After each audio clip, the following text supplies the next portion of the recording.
Whakalawhala i atu ko o kolo sana sione holo, si hani hatu tūlu e te wala tala tu tupu ke lata ia mai a whiawhinei. Whakamua, ko e whakatunu whono ke ua ki he whono e ke puli, lilifu ko Johnny Tofu Funaki, ko tuku atua ia ke he hana no whanga mau, he mape ahui ni awhi, ne o kiu ke ia ke ahonfu mahiwa he mahina rea Novema, he wangafulu e tau tau mui hana. Ko tolo atua i tokalonga e tau tangata ki he whaitunga pe tesa ua he e kālesia tamakautonga ke lata ia mo e whakalilifuanga whakahiku i ne awhi ke lata mo lilifu ko Johnny Tofu Funaki. Ne whakamatala ai e hana tamwhiwhini ko Charlene Funaki e hana mou i mga whawa. Mahai awe lilifu ke whakapuru atu e tuku mai anga hea malo matua whahere ko Johnny Tofu Funaki. Mana kola hiau ke dioki ka mau i tua ke i loa e tau matutaki anga. Ka kuia nei, nakai manako e ke te whamatala anga loa. Me moe kau whitani, e longoni au, o pēmwe tahi e ke au. Whakakū masarini, whakakū. Ai bea ako a kai ke whia, whakamatala loa. O ia nei whoki, na nanga e matuhi anga hana i lo manat sika manea. Ko lari whakalahi au ke aiwhahi mua o ka hepe. Ko e tōmatoa Johnny Tofu Funaki, ko Funaki puhau mo whineani haianga. Dioki ni au e hana tōmatoa whanau a ko tōkolonga i tō whanau e mga whawa. E ko manako e ke longa nei halo tūla tō hingoa me tō hingoa i tō whakaire e halo tū ke mame hao nei. Ne whanau ai a Johnny Tofu Funaki a ua whumawari a me, tō tahi awhi hiwa seo me tōru whumatu. Me tō tau e mui ana, i hoko mai te aha ne whakause i hana mui, ko himo fu. Ne whaihoana ka a ia kia whahula he toa, na whaua misi, he aho ufu mawhiti o ke tapa, tō tahi awhi hiwa seo me limu fu maono. Si ko tō tau ka toa haloa ni ko whakamau ai, ke nofu whana matani, ko ono fu mawhiti o tau. Hana tau tama whanau ka toko lima ma tōru katoa. Tō tama hiki toko whāla tū. Tō tama leleki ma whiaki mai hei hiki toko ua. Tō moko puna, linga i haka ni mala niha, linga i katoa. Paka tō moko puna e haka tō tō kwa lima fuku mawau. Ko tō moko puna, whāma fuku maua he katoa. Hai e whakakatoa tō anga he tō whanau, le tutuku mai he matua nei, o Johnny Tofu Funaki. Koe taha he hana tau kapisinga, koe palemia he taha mga hala, koe lilifu Honourable Young Vivian, whakamatala ia ke he mga aho ne oa tue laua ke tau aonga i New Zealand. Kapisinga maua he mga aho, ne whiwhiri ai, e o he scholarship i New Zealand. Ai mamalahi i ao he mga aho nei, koe haua i he ao mai ni o lau, po ke hau e he ao mai tu fukia. Kai hau au he ao mai tu asea. Ka mananga hana, ke kapisina ha maua. O ato maua ki New Zealand, o hefo maua, he train. Si mawehe maua e Masterton, tangi taha ki he taha, tangi taha ki he taha. He whaia ki Kalesiosi, ke King's College, e hanga mama. Reaonga he tau Peretania. Wharo ki Wanganui Collegiate, reaonga fōki he tau Peretania. Kua whakamatala mo i whakaue atu e hukui palemia lilifu Crosley tātui ke he toko ua ha Funaki ko Mrs. Whakahula Funaki mo i mga whawa katoa ke he maui ngahua whekawhekau ke he whakatu whano mo i motu ko Niue ke he lilifu ko John Tofu Funaki. Nā tō au ke mahi ngoa he whakawhano me tō tangata se motu. Ke whasia ki e tau kuna whakaue la hiuha. Leo ki tua ke he tuanga pule whakamotu ni moa he hato tōlo ki te whano. Ko ia taha he tau kautau. Tau kurotu ki loto he whakatu whano Niue. Ne taria mo moi mo whakatitana. Ke hiki anga he whakatu whano pule whakakoloni. Kai mai longi mo whakalilifu. e tauro to matara tone whanonga to tolu ki ai.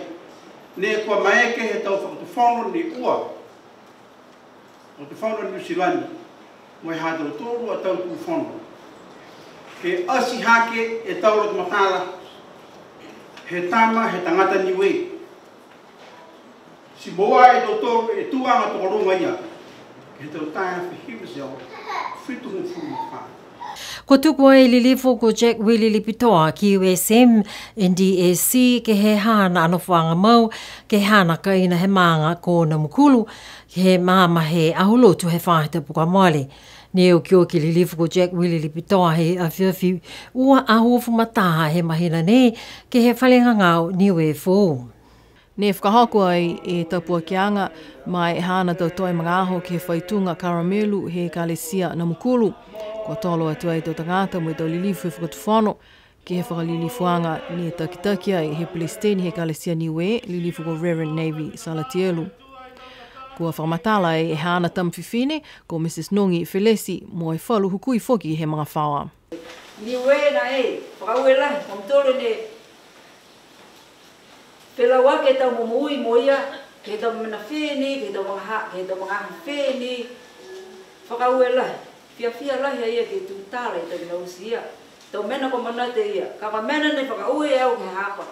Matua taani. He whinatua ia ke he. Osi hana moui kai mauloto ia tau mena osi ki sia ia tau tangata. Ai ngalo hana mana tuanga ke he kua nimo di e tau tangata. Si whakaue au hako pia hana malolo, hako matua malolo, i tau mena osi. Mamole mai pololo pia kai tuku atu he whau me manghawa ke kua si osi mai da mena kona kai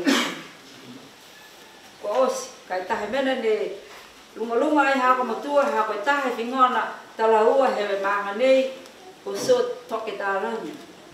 Koe lunga lahi hako matua ke hana whingona ia, hako mena whina mai lahi ia mo ia ke mga hala ni mahua ai. Moi mga hala, me hala ua whakawhiangai, whakatangata ni ke te mga hala ua. Oe tu lau ma Niue, whakamatalahi pia haka matua. Oe tu lau he makoina pia haka matua. Oe tu lau ke amtoro. Ko pihia ha amtoro a whakaalofa. Ke ha mautoro matua toko ngā hoa mautoro ki lote maanga. Kai pihia ha matua a whakaofa mai makoina ke ia. Oe tu lau ke mumiina hololoa a tau toro whakaalofa noa hea tua. Hana manatu, tuku atu ki lunga i tau whakaue, ai tuku ke se ki wili ha whakaue ta.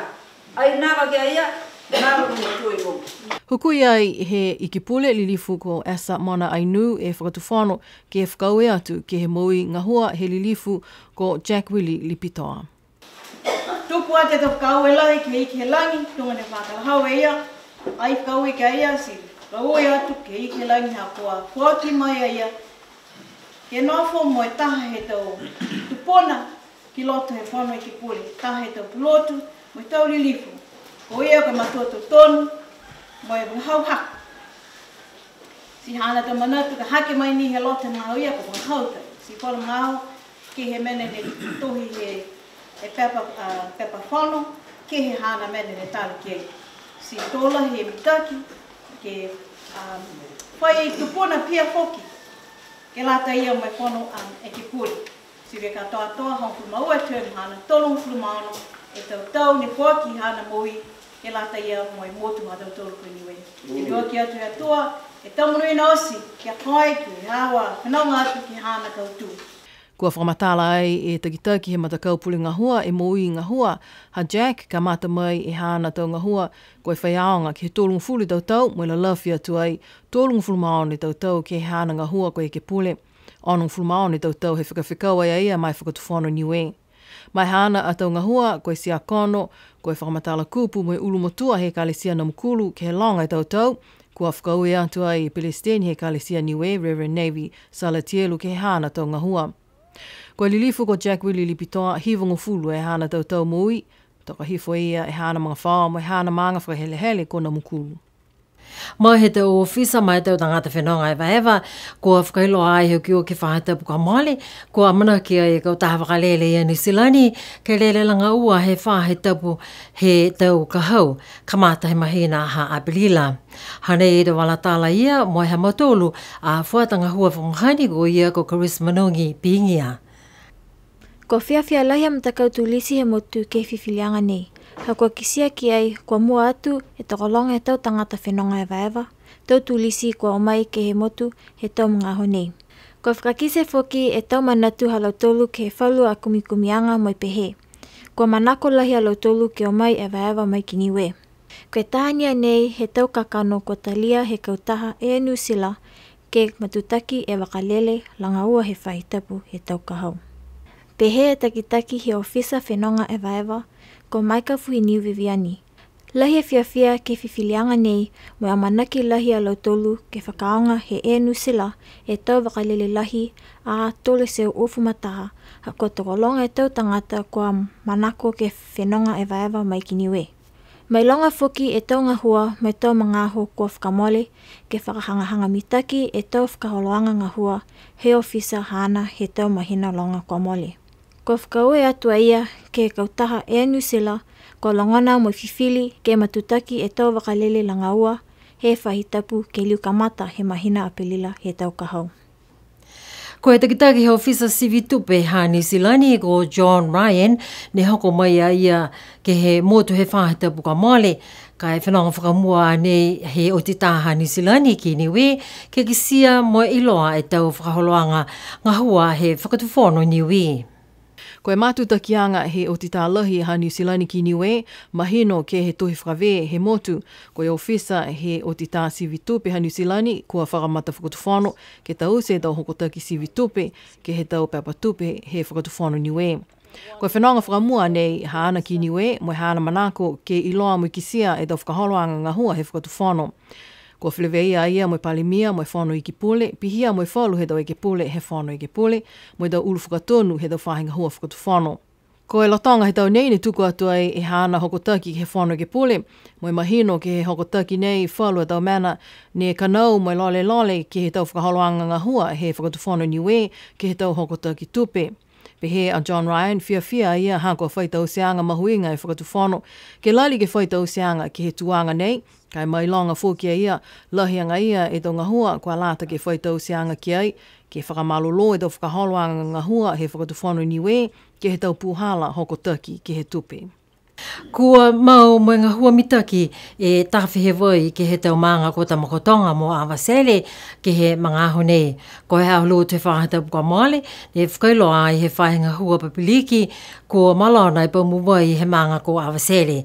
Mo e kua lata ke whakafou, ko e awhiawhia hawhaiumu kua male, kua whakailo ai kua lauia whoki i paumu wai he maanga ko tamakotonga, mo e kua lata whoki ke whakafou.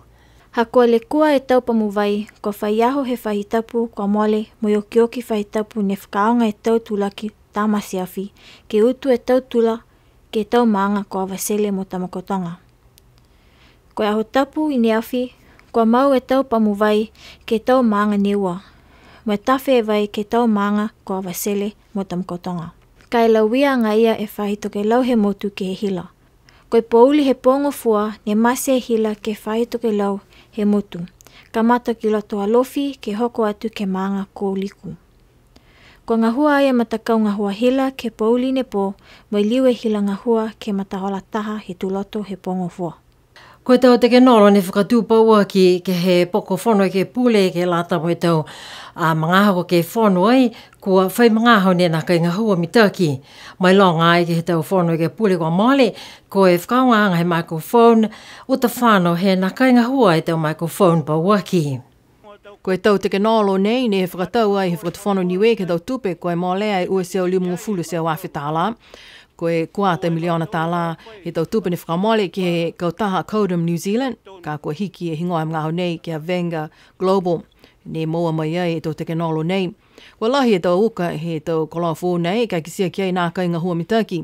Pe he mai a Michael Clegg, he matakau Venga Global, ko e tau le kua ki he tau te ke nolo nei, ha kua nā kai mitaki e malolo hila he motu. Kua kalau foki e tau whanoanga he tau lilifu e ke pule, ha kua whano wiko tu mau e ofisa ngahua he whano ke pule ke uta whano e taha microphone ke maekia e ke longona e tau ngahau he tau lilifu. Koe tau mga aho kua mole ne ngoa e whalu he tau tangata he matakau tenders board ha kua nākai whai whakatūtalaanga mo lau tolu e whakatu whano ke he whiwhilianga ke whakatau mai tau teke nolo nei mai he pisinisi i New Zealand. Ke sia ki ai, mitaki e tau ngahua, he tau teke nolo po e tau masini fōu nei, ha kua maiki ke tapaki e tau whanoanga ki he tau TV, kai nākai ngahua mitaki e whalua wala. Koe whano ke pole he mahina nei, ne kua maiki ai ke whakapulo atu ai he tau whakaholoanga TV Niue, koe whakamuala ia he tau sipihia. Pese ni e tose maanga ko na mukulu kai nā kai tō tua ke he tau ngahua ke he tau ahawhakatātā. No e whakahoko e ahawhakatātā he maanga. Ana mukulu e ahawhaiuma whātap ka male o tu whoki e mta kaupuki ata PCN mo e tapaki e tau ata he ahawhakatātā he maanga ko na mukulu.